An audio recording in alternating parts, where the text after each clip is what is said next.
తెలంగాణలో ఏదో ఫారూక్ ఎన్ఎండి ఫారూక్ భూ కబ్జా చేశారు. అసలు నంద్యాల ప్రజలు కానీ రాష్ట్ర ప్రజలు కానీ అందరు నవ్వుతున్నారు. ఫారూక్ ఏంది కబ్జా చేయడం ఏందని. అసలు సాక్షి పేపర్ వాళ్ళకి కూడా తెలుసు స్టోరీ మొత్తం ఏంది ఏం కదా.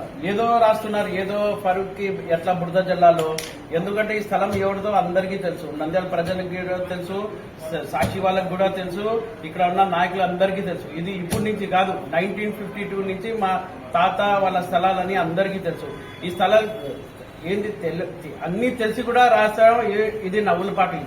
ఎందుకంటే ఏదో రాయాలా, ఏదో తెలుగుదేశం నాయకులు, ఏదో మంత్రి ఎమ్మెల్యే మీద ఏదన్నా బురద జల్లాలంటే ఇట్లాంటి ఏమైతుంది మీరు రాస్తే కూడా జనాలకి తెలుసు, ప్రజలకి తెలుసు. ఫారూక్ ఏందో మన ఎవరి కబ్జా కూడా కాదు. మీరు అంతా రాయాలంటే మీరు పోయి చూడండి నంద్యాలలో ఎన్ని కబ్జాలు అవుతుంది. మీ వైసీపీ నాయకులు పక్కన ఉన్న కాన్స్టిట్యున్సీ నాయకులు వచ్చి మొత్తం నంద్యాలంతా కబ్జా చేస్తే దాని మీద ఏం రాయరు. మా సొంత స్థలము మేము ఎట్లా కాపాడగలం, మేము కోర్టులు పోయి మేము కొట్లాడుతుంటే మేమే కబ్జా చేశామంటారు. ఎవరన్నా నవ్వుతారు ఫారూక్ గారు పోయి కబ్జా చేసినారంటే. మా సొంత స్థలాలు ఈ రోజు మీరు పోయి చూడండి, ఆ స్థలాలు ఎన్నో కోట్లు అవుతుంది. అట్లాంటిది స్థలాలే మేము ఇచ్చినాం. ఒకటే చెప్తున్నాను, ఇది మా తాత స్థలము, అంటే మా స్థలం ఇది. ఖచ్చితంగా దీనికోసం మేము పోరాడతాము. ఖచ్చితంగా ఇది మా స్థలము. ఎవ్వరు ఏం చేసినా గానీ మా స్థలం మేము దక్కించుకుంటాము. ఇది మాత్రం వాస్తవము. మీరు సాక్షిలో రాయండి, లేకపోతే దేంట్లో రాయండి. ఎందుకంటే మా స్థలం అది. మీరు కోర్టుకి వెళ్ళండి, మేము కూడా కోర్టుకి వెళ్తాం. ఏమి ఇల్లీగల్ అయితే అదే చూసుకుందాం. అంతే తప్ప దీంట్లో వెనకాల ఉన్న ఎవరెవరు సర్వేవరు ఎవరు ఇల్లీగల్ గా మాకు ఇది చేశారు కూడా అదంతా తెలుసు. ఎన్ని డబ్బులు ముట్టినాయి నీకు అందరికీ తెలుసు. ఇక్కడ ఏంది దీని వెనకాల ఎవరెవరు ఉన్నారు, ఎవరెవరు ఇది చేశారో అందరికీ, నంద్యాల ప్రజలు అందరికీ తెలుసు. సొంత ఎన్ఎండి ఫారూక్ గారు నంద్యాల ఎమ్మెల్యే మైనార్టీ మంత్రికే ఇది జరుగుతుండే, ఆయన సొంత స్థలాలే ఇది కబ్జా చేసి ఆయన స్థలాలకే వాళ్ళు విఎల్టీ వేస్తున్నారంటే ఇంకా సమాజ ప్రజలది ఏమైతుంది ఒక్కసారి ఆలోచించండి.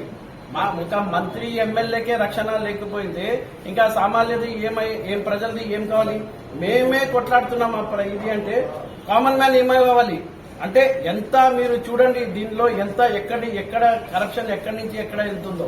దానికోసం ఖచ్చితంగా దీని వెనకాల ఎవరెవరు ఉన్నారు, ఇది రాసి ఏదో ఈ రోజు రాసినారు మీరు ఫారూక్ ఇది చేశారని ఎవరు నమ్మరు. మీరు రాస్తే కూడా ఎవరు నమ్మే ప్రసక్తియే లేదు. ఎందుకంటే అందరికీ తెలుసు, ప్రతి ఒక్కరిని తెలుసు.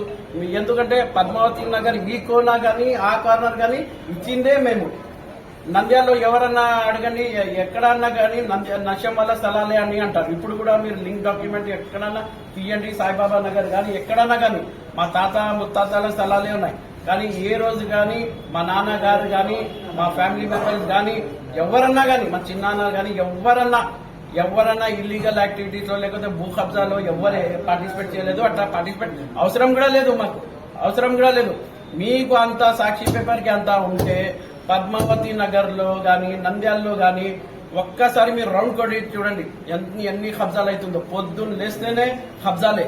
అది పోయి మీరు కాపాడండి. అంతే తప్ప ఫారూక్ ఏదో ఎమ్మెల్యే ఫారూక్ మంత్రి ఉన్నారు కాబట్టి ఆయన వెనకాల ఉండి ఇది చేస్తున్నాడు అది చేస్తున్నాడు అంటే ఎవరు నమ్మరు కూడా. ఫారూక్ చేస్తున్నాడంటే ఇంకా ఫారూక్ 10 రూపాయలు ఇస్తున్నాడు, 10 రూపాయలు దానం ఇస్తాడు, అది న్యూస్. కానీ ఫారూక్ కబ్జా చేసినాడంటే అది న్యూస్ కాదు, ఎవరు నమ్మరు కూడా. దానికోసం వాస్తవాన్ని తెలుసుకొని ఏదో మంత్రి ఉన్నాడు, ఏదో ఎమ్మెల్యే ఉన్నారు, ఏం దొరకడం లేదు, ఆయన మీద బురద జల్లాలా, ఆయన మీద ఇది చేయాలంటే కూడా వేస్ట్. ఎందుకంటే మీకు టైం వేస్ట్, పేపర్లో ఇంత కాలం కూడా వేస్ట్, ఎవరు నమ్మరు కూడా. దానికోసం ఇదే మీరు ఏం చేయండి అంటే చాలా నేను లిస్ట్ ఇస్తాను. ఇంత పెద్ద లిస్ట్ ఉంది. నంద్యాలలో అక్రమాలు ఎన్ని జరుగుతున్నాయో, ఎన్ని అక్రమాల స్థలాలు ఎన్ని ఉన్నాయో మీరు ఒక్కసారి చూడండి. ఈ ఎవరు కరప్టెడ్ ఆఫీసర్స్ ఉన్నారో ఖచ్చితంగా వాళ్ళ మీద యాక్షన్ తీసుకోవాలి. ఎందుకంటే ఇప్పుడు ఒక మంత్రి ఎమ్మెల్యేకే ఇంత జరుగుతుంటే కామన్ మ్యాన్ కి ఏం జరగాలి?